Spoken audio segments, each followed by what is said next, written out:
آیت اللہ جوادی عاملی حفظہ اللہ نے تفسیر تسنیم میں کوثر لفظ کی تشریح کرتے ہوئے سورہ کوثر کے تحت ایک خوبصورت بحث فرمائی ہے سامعین۔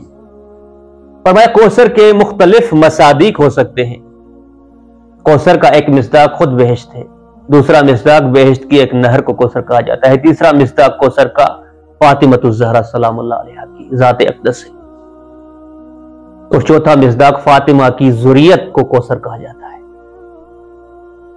لیکن سب سے بارز ترین، آیت اللہ جوادی عاملی کے الفاظ نقل کر رہا ہوں، سب سے بارز ترین جو مصداق ہے کوثر کا، واضح ترین، وہ ہے حکمت۔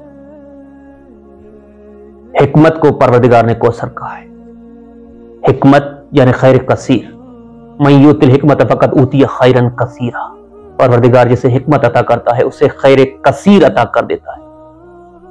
کوثر سے مراد خیر کثیر ہے، حکمت کو بھی خیر کثیر کہا جاتا ہے وہ قرآن سے۔ اب آیت اللہ جوادی عاملی نے بہت خوبصورت بحث کی ہے یہاں پر کہ تین ایسی چیزیں ہیں سامعین جو چیزیں اگر کم بھی ہوں ظاہری اعتبار سے تب بھی وہ زیادہ ہے، اور اس کے برعکس کچھ ایسی اشیاء ہیں جو اگر زیادہ بھی ہوں، وسعت کے ساتھ بھی ہوں، تب بھی وہ کم ہے نا تعجب کی بات۔ وہ کون سی تین چیزیں ہیں جو اگر کم بھی ہوں ظاہری اعتبار سے تب بھی وہ زیادہ ہے؟ فرمایا علم، معرفت اور حکمت۔ یہ چیزیں اگرچہ ظاہری اعتبار سے کم بھی ہوں لیکن وہ کثیر ہیں، زیادہ ہے۔ علم اگر کم بھی ہو، اگرچہ قرآن نے واضح طور پر یہ اعلان فرمایا کہ ما اوتیتم من العلم الا قلیلا، اے انسان پروردگار نے جو تمہیں علم عطا کیا ہے وہ علم قلیل ہے، کثیر نہیں کہا، قلیل کہا ہے، تھوڑا سا علم تمہیں عطا کیا گیا۔ اب یہاں پر آیت اللہ جوادی عاملی فرماتے ہیں کہ یہاں پر جو قلیل کا لفظ انسان کے لیے استعمال ہوا ہے کہ خدا یہ کہہ رہا ہے کہ انسان تمہیں جتنا بھی علم عطا کیا گیا ہے اس دنیا میں وہ علم قلیل ہے، تھوڑا سا ہے۔ آیت اللہ فرماتے ہیں کہ یہ خدا کی نسبت مقایسہ کیا جا رہا ہے، یعنی انسان کا علم اگر انسانوں کے دیگر مخلوقات کی نسبت دیکھا جائے تو انسان کا علم قلیل نہیں، لیکن یہی علم اگر خدا کی نسبت دیکھا جائے، پروردگار کی منسوب کر کے دیکھا جائے تو یہ علم خدا کی نسبت ایک قطرے کی حیثیت بھی نہیں رکھتا۔ لیکن واقعاً خدا سے ہٹ کر اگر دیگر مخلوقات کے اعتبار سے دیکھا جائے تو انسان کا علم کیا کم ہے یا قلیل ہے؟ انسان کا علم، یہ انسان جو زمین کے تہ تک جا کے پہنچا، زمین کے خزانوں کو، زمین کے اسرار کو جس نے ڈھونڈ کر نکالا، یہ انسان جو چاند تک جا کے پہنچا، آسمانوں میں سفر کرنے لگا، یہ انسان جس نے سالوں کے فاصلوں کو گھنٹوں میں طے کرنا شروع کر دیا، کیا یہ کم علم ہے، قلیل علم ہے؟ انسان کا اگر مخلوقات کے اعتبار سے دیکھا جائے تو واقعاً انسان کا علم کثیر ہے، لیکن یہی علم اگر خدا کی نسبت دیکھا جائے تو ایک قطرے سے بھی کم کی حیثیت رکھتا ہے۔ خدا کا علم کجا اور انسان کا علم کجا؟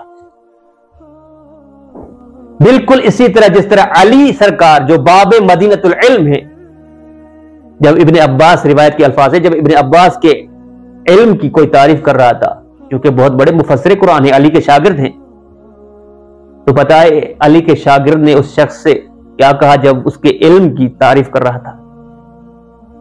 تو ابن عباس نے کہا کہ میرا علم کجا، میرے استاد علی کا علم کجا،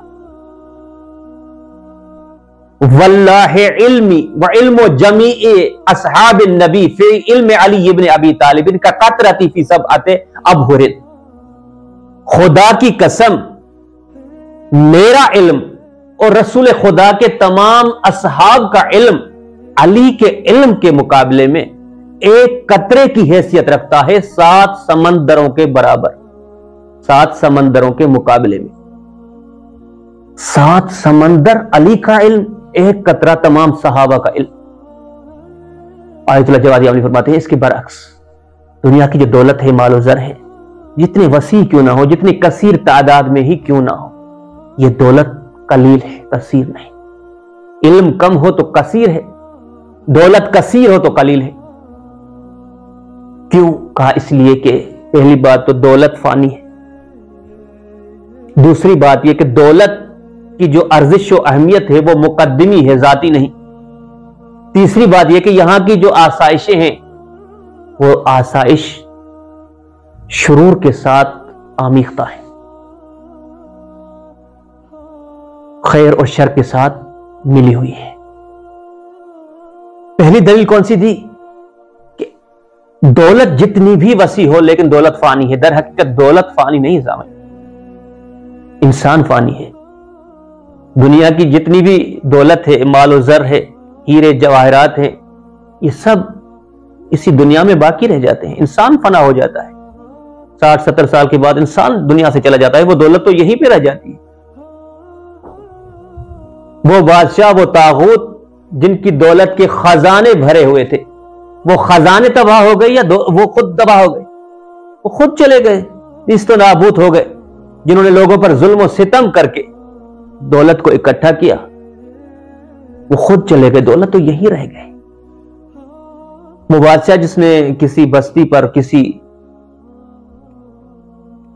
بسے بسائے ہوئے شہر پر جا کر حملہ کیا، حملے کرنے کے بعد جب فتح کیا اور کھانے کا ٹائم آیا تو وہاں کے جو مکین تھے انہوں نے جب کھانا پیش کیا تو تمام افواج کے سامنے اچھی اچھی غذا رکھی، لیکن وہ جو بادشاہ تھا اس کے سامنے ہیرے جواہرات کا ایک تشت رکھ دیا۔ تو بادشاہ نے غصے میں آ کر کہا کہ تم پاگل تو نہیں ہو گئے، دیوانے تو نہیں ہو گئے؟ کیا یہ میں ہیرے جواہرات، یہ سونا چاندی کھاؤں گا؟ کہا بادشاہ تو آپ کیا کھاتے ہیں؟ بادشاہ نے کہا میں بھی انہی کی طرح چاول روٹی کھاتا ہوں۔ تو پتہ ہے پلٹ کر اس شخص نے کیا جملہ کہا بادشاہ سے کہ بادشاہ میں یہ سمجھ رہا تھا کہ آپ ہیرے اور جواہرات، مال و زر کھاتے ہیں، اگر آپ روٹی کھاتے ہوتے تو کیا آپ کے ملک میں روٹی کم پڑ گئی تھی کہ آپ نے ہمارا بسا بسایا شہر تباہ و ویران کر دیا، نوجوانوں کو قتل کر دیا، ہماری مستورات کو اسیر بنا دیا؟ ایک جملے نے اس بادشاہ کی زندگی پلٹ کر رکھ دی۔ تو آیت اللہ جوادی عاملی فرما رہے ہیں کہ دولت جتنی وسیع ہی کیوں نہ ہو لیکن کم ہے، کیونکہ دولت فانی ہونے والی ہے۔ دوسری بات یہ کہ دولت کی جو حیثیت ہے وہ مقدماتی ہے، ذاتی نہیں۔ یعنی آپ جو دولت کو اختیار کرنا چاہتے ہیں، حاصل کرنا چاہتے ہیں، مثلا آپ نے مال و زر، ہیرے جواہرات حاصل کر لیے، پیسوں کا آپ کے سامنے ڈالروں کا ڈھیر لگا دیا گیا، کیا کریں گے آپ ان ڈالروں کا؟ کیا ایک ایک نوٹ کر کے کھائیں گے؟ سونے چاندی کو پکا کے کھائیں گے؟ نہیں، کیونکہ ذاتی ان کی حیثیت نہیں، مقدماتی حیثیت ہے۔ خود ہیرے جواہرات، خود یہ نوٹ، خود یہ ڈالرز کوئی ارزش نہیں رکھتے، یہ مقدمہ ہے آپ کی ضروریات کو پورا کرنے کے لیے۔ یہ دے کر آپ کھانے پینے کی اشیاء، لباس، گھر، گاڑی وغیرہ جو بھی، یہ دوسری جو حیثیت رکھتے ہیں، ذاتی حیثیت نہیں رکھتے۔ لیکن علم، حکمت، معرفت، آیت اللہ جوادی عملی فرماتے ہیں کہ یہ ذاتی حیثیت رکھتے ہیں، ان کی مقدماتی حیثیت نہیں۔ اس لیے علم اگر کم بھی ہو تب بھی زیادہ ہے، دولت اگر زیادہ بھی ہے تب